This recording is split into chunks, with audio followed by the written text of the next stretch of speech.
In the deep, dark cave, our protagonist wakes up with eyes wide in disbelief, immediately scanning his surroundings. A question echoes in his mind: where am I? This place is completely unfamiliar. His head fills with fragmented memories. The last image is the cold steel of a demon tribe sword and the sharp pain piercing his chest. He whispers in a trembling voice, "Indeed, I have died by the sword of the demon tribe." This truth, cold as ice water soaking into his soul, makes him fully aware of his situation. A thought flashes through his mind: that's right, this must be the rumored reincarnation. Rumors say that a soul can reincarnate into another body after death. So curious and astonished, he bends down to look at himself. What have I turned into now? Suddenly, a system image appears in his mind, displaying a strange line of text. Behemoth cub, causing his mouth to drop open. His memories connect with knowledge from the old world. A behemoth is a disaster-class monster, requiring the strength of an entire nation to handle its chaos. Emotions churn within him. In his previous life, he was a knight sworn to protect humanity. How could a knight who once put humanity first be cruelly transformed into the very creature he once fought against? He heads to a nearby pond for water, but screams upon seeing his reflection. He has turned into a cat. Meanwhile, an elf named Arya wakes up to a new day, quickly changes clothes, and takes her twin swords to hunt monsters. As she ventures forth, he stands stunned by the lake, pondering the irony of his fate. However, before he can gather his thoughts, a strange noise alerts him to a nearby threat. A slim creature approaches, clearly intent on devouring him. With no choice left, he checks his abilities and discovers the skill absorb attribute.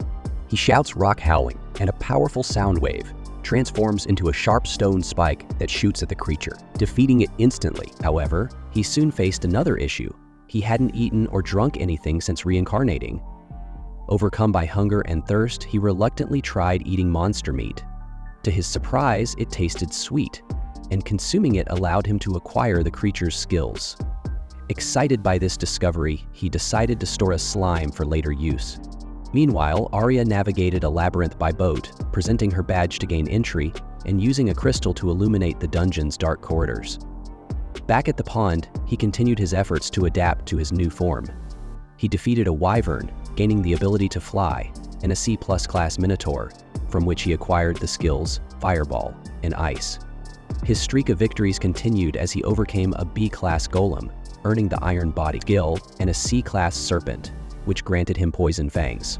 Ahead, he spotted a glowing treasure chest and eagerly opened it, finding a giant crystal inside. His heart swelled with anticipation and joy, but his excitement was short-lived as he realized the chest was a trap. The crystal ensnared him, teleporting him to another dark location. A powerful force overwhelmed him, and he found himself standing on the back of a huge earth dragon, an S-rank monster. The dragon roared angrily, insulting him for disturbing its sleep. Desperate to defend himself, he attempted to use rock howling again, but the stone spikes had no effect on the formidable dragon. Activating Iron Body, he made his body as hard as iron to dodge the dragon's crushing attacks. The dragon acknowledged his resilience but still found him too weak, attempting to crush him with its massive foot. In a desperate move, he activated the Ether Edge skill, slicing through the air with sharp light and damaging the dragon. Utilizing the flight skill, he soared back into the air, escaping as the earth dragon howled in frustration. Exhausted and bleeding, he collapsed, feeling helpless and losing consciousness. Just as he was about to surrender, Arya took care of the kitten. She fed him, patched up his scratches, and even changed clothes right in front of him. The smug little shit is having the time of his life, chugging milk like a king and snoozing on her massive chest, like it's a 5-star resort. Naturally, he decides that he's going to repay her kindness by becoming her self-declared protector.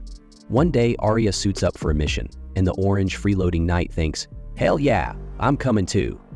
She's chopping through goblins in the dungeon like she's at an all-you-can-slash buffet. Meanwhile, her furry sidekick is just vibing, thinking, "Damn, maybe she's not as useless as I thought." But then, the plot thickens. A goblin mage shows up. This one's not just waving sticks around, it actually knows magic.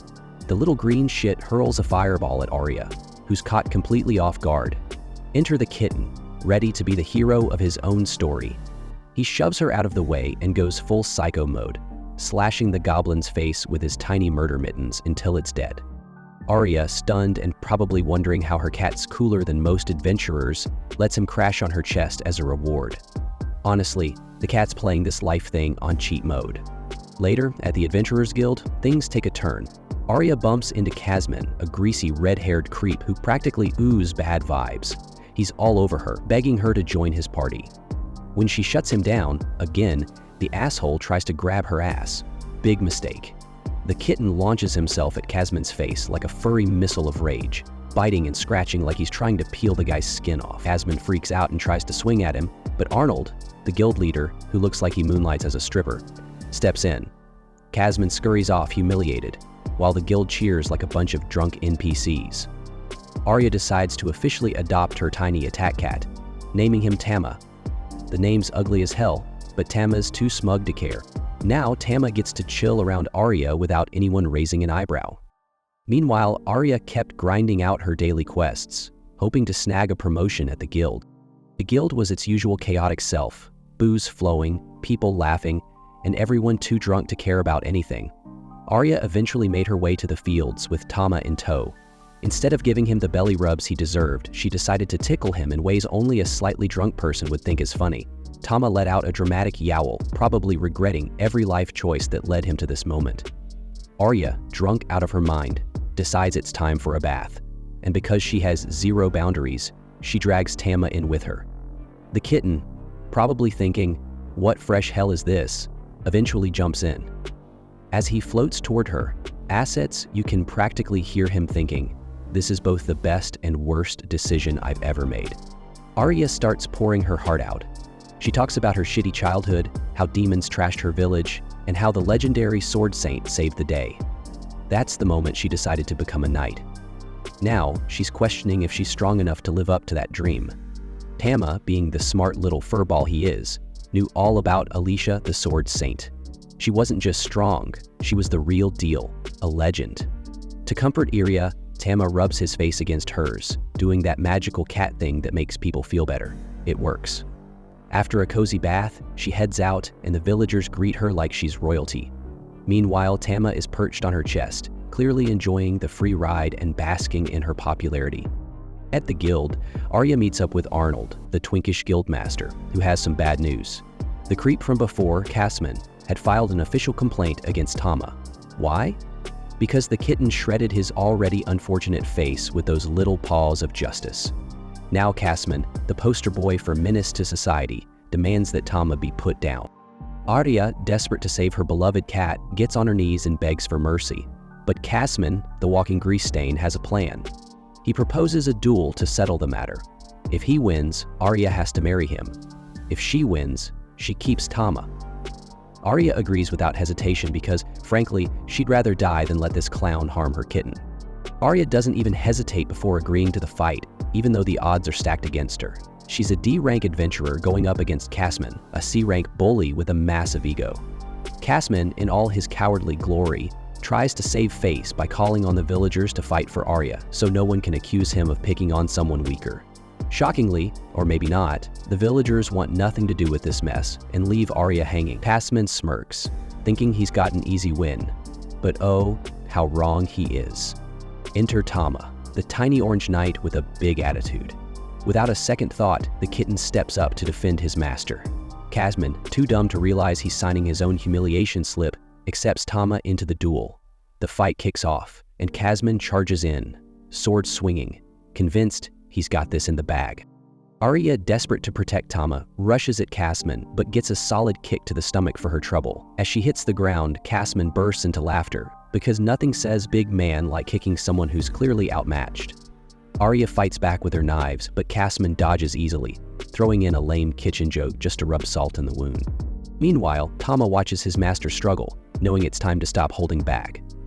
Kasman, feeling extra gross, starts harassing Arya mid-fight, calling her his future wife and generally being the creepiest creep to ever creep. That's the last straw for Tama. The little furball makes up his mind to annihilate Kasman's fragile masculinity once and for all. As Kasman taunts Arya, Tama charges in with his iron body skill, snapping Kasman's precious blade like a dry twig. Before the red-haired loser can process what's happening, Tama activates Aether Howling. sending him flying into a conveniently placed set of dark, bushy trees. Kazman ends up dangling from a branch, his broken blade follows him, and lands in the most unfortunate spot, effectively ending his bloodline. With Kazman defeated and thoroughly humiliated, you'd think it'd be a happy ending, but nope. Tama's magical powers are now out in the open, and the villagers start pointing fingers, looking like they're about to form a mob. Poor Tama assumes it's the end. In his head, he's already writing his final goodbyes and preparing for the pitchforks. As the battle unfolded, Anna realized something very important. Tama was definitely an elemental cat, given his ability to understand human speech and use attribute magic. The people around sighed in relief. In the end, Arya emerged as the winner of the match. The crowd erupted into cheers, celebrating a spectacular victory for Arya. A new day dawned, and Tama understood that, though he was a behemoth, he had been mistaken for a cat and now lived happily with his elf master. The next morning, Tama wakes up on his owner Arya's pillow and snuggles against her face. Arya enjoys the moment. Encouraged, Tama gives her pointy ear a gentle lick, which makes her react with a moaning sound. Startled, Tama jumps off the bed and watches her from a distance. Arya, looking thrilled, cheerfully asks for more cuddles, but Tama stays cautious. Later, the two head to Vulcan Ferreira, a blacksmith with tiger ears who warmly greets them. Tama is surprised by Vulcan's appearance, but she quickly approaches the kitten, having heard a lot about him. Arya formally introduces Tama, and Vulcan, charmed by the kitten's cuteness, asks to hold him. The elf places Tama in Vulcan's hands, and both women are delighted by his playful behavior. Tama, meanwhile, feels like he's dreaming, because everything around him seems so strange. Vulcan asks Arya what she needs, reminding her that her weapon is still being worked on. Arya requests special, durable armor for Tama, and Vulcan, excited by the challenge, agrees to create it. She takes Tama's measurements, planning to include adjustable magic in the armor since the kitten is still growing. While Vulcan works on the armor, Arya asks Tama if he would like to join her on adventures. Tama eagerly agrees, vowing to protect his owner. Vulcan works through the night, and by the next day, the armor is ready. When Tama puts it on, Arya is charmed by how adorable he looks, while Tama is amazed by Vulcan's craftsmanship and speed. However, Vulcan reveals that Arya's swords are a bigger problem. They're heavy and fragile, and despite reforging them multiple times, they don't suit her well. Arya admits she struggles with the swords, and Vulcan suggests they form a temporary team. By observing Arya in combat, she hopes to identify the problem and improve the swords. The team ventures into a dungeon where Vulcan showcases her strength by defeating goblins with her powerful hammer. Tama is impressed by Vulcan's extraordinary strength, having heard of the Tiger People's reputation, but never witnessed it firsthand. When a goblin casts a fire spell at Vulcan, she easily resists and counters with her enchanted flames, eliminating the monster in a single strike. Arya, inspired but nervous, faces an orc next. She hesitates but gathers her courage, using her acceleration skill to attack. The orc blocks and counterattacks, but Tama intervenes, using his magical shield to break the orc's axe. With the path clear, Arya finishes the battle, though she doesn't seem satisfied with her performance. Vulcan observes and explains that Arya's long swords throw her off balance, making her movements awkward. Arya asks for advice, determined to improve. Vulcan suggests they move to the next dungeon floor, where a suitable monster awaits for training. However, when they encounter weak ropers, Arya can't hide her frustration, wondering how these creatures will help her grow stronger. At the same time, Tama is worried that the ropers might grab his master Arya with their tentacles in an uncomfortable way. Vulcan reassures them that fighting these creatures will force Arya to focus on her movements, helping her improve her combat skills. With determination, Arya charges at the first roper using her acceleration skill, but the creature's tentacles force her to retreat. Observing the battle, Tama realizes that Arya's usual fighting style won't work here. Things get worse when the roper knocks her sword from her right hand. Even so, Arya refuses to give up and continues the fight with her remaining sword. Surprisingly, without the weight of two swords, her movements become much faster. With better speed and balance, she manages to dodge the tentacles more effectively and lands her first attack on the roper. However, during the fight, the roper breaks her remaining blade, leaving her unarmed. Vulcan quickly throws a dagger and the broken blade back to Arya, who uses both weapons to stab and defeat the creature. With her confidence restored, Iria charges at the second roper, moving even faster than before. She notices the enemy's slower attacks and realizes that her difficulty in combat stemmed from her mismatched equipment. With newfound precision, she delivers several swift strikes, cutting the creature's tentacles. However, the holes left behind release a sticky substance that nearly covers her entirely. Furious, Iria shouts that such behavior is only acceptable from Tama and attacks the roper with triple the intensity. She cuts off all its tentacles and slices its body in half, naming her new move Wind Blade. After the fight, Tama is thrilled to see how quickly Iria adapted and improved. Seizing the moment, he bites the roper's corpse to absorb its abilities. Though disgusted by the creature's bitter taste, Tama gains the powers to summon tentacles, spray infinite mucus, and crossbreed. Meanwhile, Iria continues angrily stabbing the monster's remains, still upset about what it did. After calming down, Iria admits she started using 2 long swords to honor the Sword Saint, but realizes they don't suit her style. She finds that shorter weapons feel more natural for her. Tama gently strokes her face, agreeing with her decision. Vulcan praises Iria's progress and suggests they rest before venturing further into the dungeon. Vulcan leads them to a safe spot protected by a philosopher's stone that keeps monsters away. Seeing the stone reminds Iria of her village being attacked, but she sets the memory aside and prepares to clean up after her battle with the ropers. With water nearby, Iria takes the opportunity to bathe and removes her armor. Tama quickly looks away, reminding himself that a knight must stay focused and not let distractions take over. However, Iria playfully calls him to join her, and he reluctantly enters the water with the 2 women. While bathing, Iria asks Vulcan about their main group. Vulcan explains that the group has split up, with some members changing priorities and others starting families. She then warns Iria to keep an eye on Tama because elemental cats like him can crossbreed with other creatures. Tama, remembering his newly acquired ability, suddenly feels awkward. Vulcan jokingly adds that when Tama grows older and more confident, no one will be able to stop him. He might even charm Iria herself. Tama, embarrassed by the remark, quietly pretends he didn't hear it. Tama silently promises to himself that he would never act on the strange idea Vulcan teased about, even though Irida seems to think it's a wonderful notion. She playfully encourages Tama to grow up faster so she can spend even more special moments with him. With that lighthearted exchange, the group continues their journey, eventually encountering a C+ ranked Minotaur. The sight of the high-level monster terrifies Iria, but Vulcan reassures her that she will step in if needed.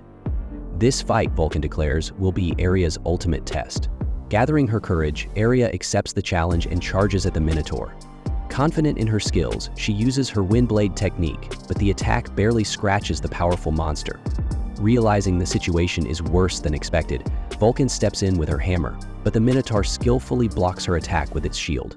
Meanwhile, Iria makes multiple attempts with her Windblade, but the monster's strength and defense outmatch her power. However, Iria's speed allows her to stay ahead of the Minotaur's counterattacks. On her 3rd strike, she lands a hit on the Minotaur's eye, causing the monster to swing its club wildly and accidentally trigger a cave-in, trapping Vulcan under falling rocks. Tama leaps into action, using his Ether Howl ability to scatter the rubble and save Vulcan just in time. With the danger averted, Iria gathers her strength and charges at the Minotaur one last time, piercing its chest with her sword and ending the battle. Exhausted and stunned, Iria can hardly believe she defeated such a formidable foe. Vulcan, equally impressed, praises Tama for his bravery and heroism in saving her life. That night, the group returns to the guild to deliver the items they collected. Anna, the guild receptionist, is moved to see how far Iria has come, especially her ability to defeat such powerful enemies. The team celebrates their success at a lively tavern. During the festivities, Vulcan suggests forming a permanent team, nervously admitting that someone needs to maintain Tama's armor. Tama, sensing her sincerity, places his paw on Iria's hand and then on Vulcan's, signaling his approval of the idea. With the team officially formed, the celebration ramps up. As the night goes on, Iria and Vulcan drink so much they pass out on top of each other in bed, unintentionally squishing Tama between them. Stuck and unable to move, Tama also can't sleep, so he listens to the 2 women mumbling strange things in their sleep, some of which involve cats. Unbelieving what he's hearing, Tama retreats into his thoughts, leading him to discover an option to evolve into a second form. He contemplates whether evolving into a powerful behemoth would make Aria abandon him, or if staying a kitten would let him stay by her side forever. The next morning, Tama is still in his kitten form when he and Aria come across two men beating a defenseless little girl, accusing her of theft. Recognizing Tama as the elemental cat who defeated Casman, the men panic and flee without a fight. Aria comforts the girl and asks her name. The girl, Lala, looks down sadly when asked about her parents, revealing she's alone. Aria, moved by her plight, invites Lala to come with her. The group heads to a nearby church where several children happily greet Aria, clearly familiar with her kindness. Inside, the church caretaker, Anun, promises to take care of Lala. Watching Aria's compassion for these children, Tama feels a renewed sense of devotion to protect his master and everything she holds dear. Later that afternoon, Aria, Vulcan, and Tama visit the Adventurers Guild, where Anna officially grants Aria the C-rank title.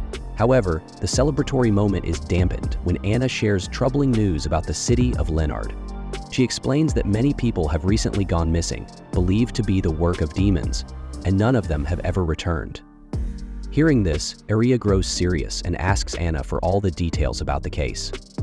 That's it for episode 2. See you in the next video. Aria, the endlessly curious elf, couldn't stop pestering Anna for every detail about the case. Vulcan, the blacksmith, worried Aria might be biting off more than she could handle, but admired her determination to help others and offered her support. Anna added that the two warriors might catch the eye of a top-tier adventurers guild, the kind with high pay and even higher prestige. Suddenly, Cedric Ruin, a young guy in a tunic, burst into the guild like he owned the place. Everyone froze, recognizing him as the Duke's son from a famous family that manages labyrinths. Cedric, the picture of charm, greeted Vulcan warmly and assured her and Aria they'd be fighting side by side soon. Tama, the little elemental cat, remembered Cedric too. Years ago, during the infamous Devil's Twilight, basically Ragnarok 2.0, humanity barely survived a war against demons.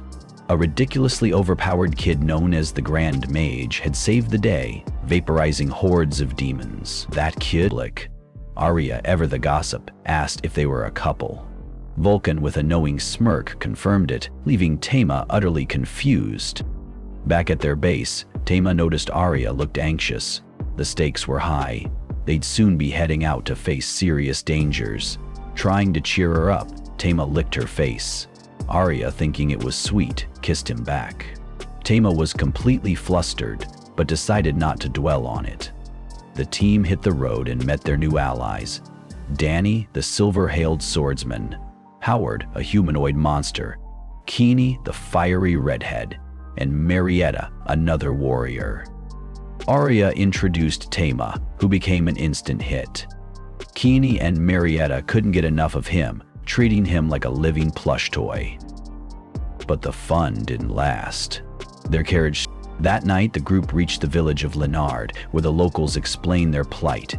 People had been disappearing, and their last rescue team never returned. The most recent victim was a young girl taken the night before. For Aria, it brought back painful memories of her homeland's invasion. The villagers pinned all their hopes on Cedric and his team.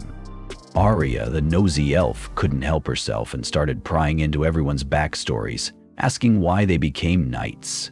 Danny didn't even hesitate. His family was dirt poor, and this was his way to pay off debts.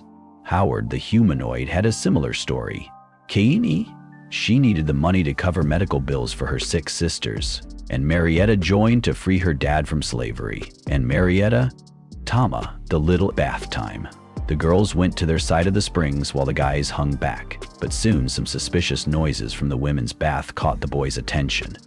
Danny and Howard decided to sneak a peek. Just as they got close, Tama, the noble kitty, stepped in to defend the ladies' honor. With an epic aether roar, he sent the would-be peepers flying back to their corner, tails between their legs. Cedric, watching the whole thing, just shook his head. "What is it with you guys and women? I don't get it." Meanwhile, the ladies finished their bath in peace, and the journey continued. The group arrived at the Leonard Labyrinth, where things were already heating up. A monstrous creature in the shadows watched them, muttering about how these so-called heroes were nothing more than snacks on legs. Clearly, he wasn't planning to let them leave in one piece. Right on cue, a pack of C-rank werewolves attacked. Howard, the group's tank, jumped in and used his taunt skill to draw their attention. The rest of the team spread out, slicing and dicing like pros. Cedric, as always, made it look annoyingly easy, slashing through his enemies with ridiculous grace. Even Vulcan, the no-nonsense blacksmith, was impressed. Arya wasn't going to let the guys have all the fun, so she jumped in too. Meanwhile, Tama analyzed the situation. The wolves, armed like they were on a Monsters with Style runway, were tough, but Tama had a plan. Instead of using his usual Aether Roar, he unleashed Water Roar, blasting through one wolf's chest. He followed up by taking out two more, leaving the whole team stunned. The little guy wasn't just cute, he was a total powerhouse. Back in the shadows, the labyrinth's owner was losing it. How the hell did my wolves get wrecked by a cat? He realized he might have to step in himself if things kept going like this. Back with the group, everyone was still in awe of Tama's skills. Turns out, their little mascot was far deadlier than they'd ever imagined.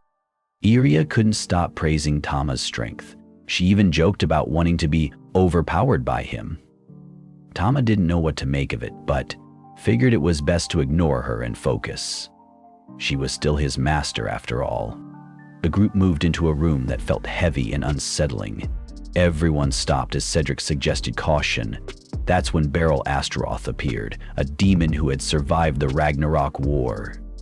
He announced that their journey would end there. Danny immediately accused him of attacking Leonard for revenge. Astaroth explained that Leonard was just the first step in his larger plan.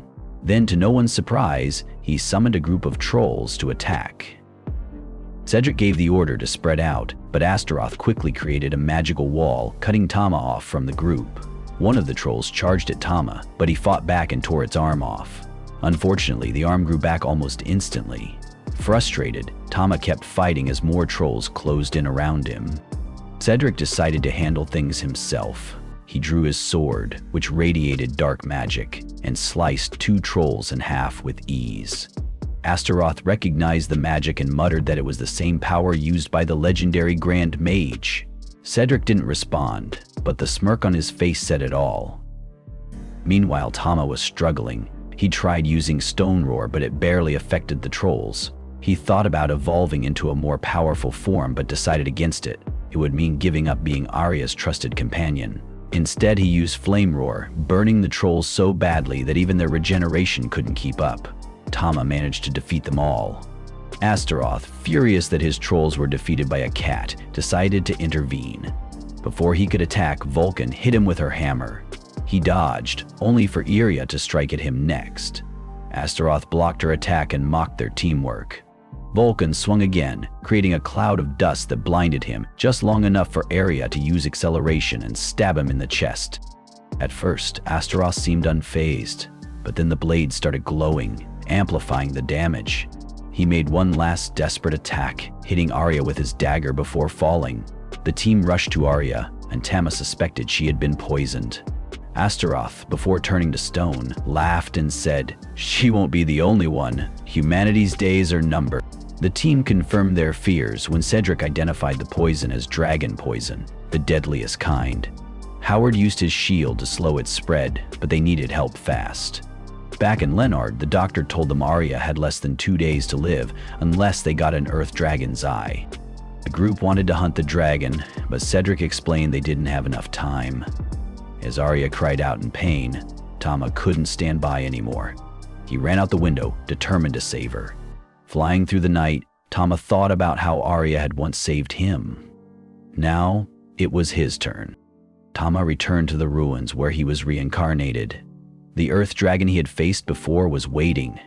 The dragon mocked Tama for daring to return, but Tama didn't back down. He declared he would defeat her, though deep down he knew he couldn't win in his current form. Tama made the difficult choice to evolve, giving up his small, fluffy form to become a powerful behemoth, ready to fight for Arya. That's the end of episode 3. Thanks for watching. See you next time. The fight rages on as Tama in his monstrous form unleashes his flame howling skill, a fiery attack meant to incinerate everything in its path. But the Earth Dragon isn't just some pushover. It counters by using its defensive skill and lunges straight at Tama, sinking its massive teeth into his neck. Tama's body goes limp, lifeless, and the earth dragon starts flexing, thinking it's all over. Just as the dragon's ego hits the roof, Tama's eyes snap open. Turns out, the beast let its guard down, and Tama wasn't about to let that slide. In a flash, he pulls out his flame edge skill, going straight for the earth dragon's other eye. It's a brutal move, but it works. Tama not only blinds the dragon completely, but also takes it down for good. But of course, there's a catch. As Tama prepares to rush back to his master, Arya, his monster form fades and he turns back into a cute, fluffy cat. He quickly realizes there's a time limit to his evolution. Annoyed but determined, he stores the earth dragon's massive corpse in his inventory and sprints back to save Arya. Meanwhile, back at the camp, Arya's party is in full panic mode, praying desperately for her recovery. The mood is grim, but their prayers are interrupted by a thunderous crash. They rush outside to find, wait for it, the earth dragon's enormous corpse sprawled on the ground. And who's on top of it? None other than Tama, looking absolutely wrecked, but victorious. Cedric wastes no time and shouts, "Don't just stand there gawking. We need the dragon's eye for Arya." While all this chaos unfolds, Arya is deep in a dream, trying to take her back to her childhood. She's just 13, living in her peaceful hometown when demons attack out of nowhere. It's a massacre. Elves are being slaughtered as the demons search for a philosopher's stone. They're ruthless, killing anyone who resists. The demons split into 3 groups to cover more ground.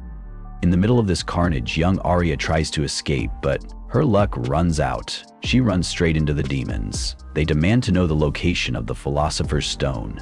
Terrified, Arya freezes and in her panic pees her pants. Just as the demons prepare to kill her, an elemental cat appears out of nowhere, tearing into the demons and saving her life.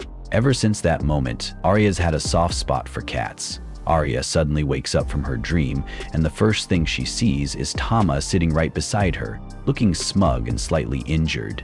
As if to say, "Yeah, I'm the reason you're still breathing." After the intense battle and treatment, Arya barely clung to life, but managed to pull through thanks to her friends' tireless efforts. Everyone stayed close, offering all the support they could. When she finally reunited with Anna, she hugged them so tightly that she burst into tears. Some time passed, but the toxin in Arya's body was no joke. She's recovering, but it's slow. She's not back to full strength yet. While Arya rests, Tama decides to head back to the local dungeon. He reflects on the fact that he saved Arya, but his behemoth form reverted out of nowhere. The transformation was incredible, but unpredictable, like a cheat code you didn't know how to activate or control. After Tama defeated the Earth Dragon, his evolution ability disappeared, but he realized he had gained the dragon's powers instead. Naturally, being the curious and impulsive cat he is, Tama went to the dungeon to test his shiny new skills. His first victim, a hulking minotaur. Tama gracefully dodges the bull's massive club swing and counters with Dragon Claw, summoning a spectral dragon that digs its sharp claws into the minotaur's back. Next, he unleashes Dragon Fang, summoning a ghostly monster's mouth that bites the minotaur and slams it to the ground like a sack of potatoes. After seeing the damage, Tama smugly thinks, "Yep, I'm rocking some S-rank abilities now." Just as he's enjoying his dominance, human footsteps echo in the dungeon. Emerging from the shadows is a maiden sniffing his lost helmet like it's perfume. She says, "I've finally found my strong man." But Tama, now back in his cute cat form, is baffled. Why is she acting like she knows him? The woman suddenly crushes his helmet and lunges at him like a predator. Tama, in classic scaredy cat fashion, bolts without a second thought and dives into a hole to escape. As she watches him flee, the woman vows to find him again. Shaken, Tama eventually sneaks back home and hides in his favorite spot, trying to figure out why that insane woman seemed so familiar. Those piercing eyes. The thought sends chills down his tiny spine. The next day, Arya takes Tama on a picnic by the seaside. She's dressed in her cutest outfit, ready for a day of fresh raspberries and relaxing in the sun.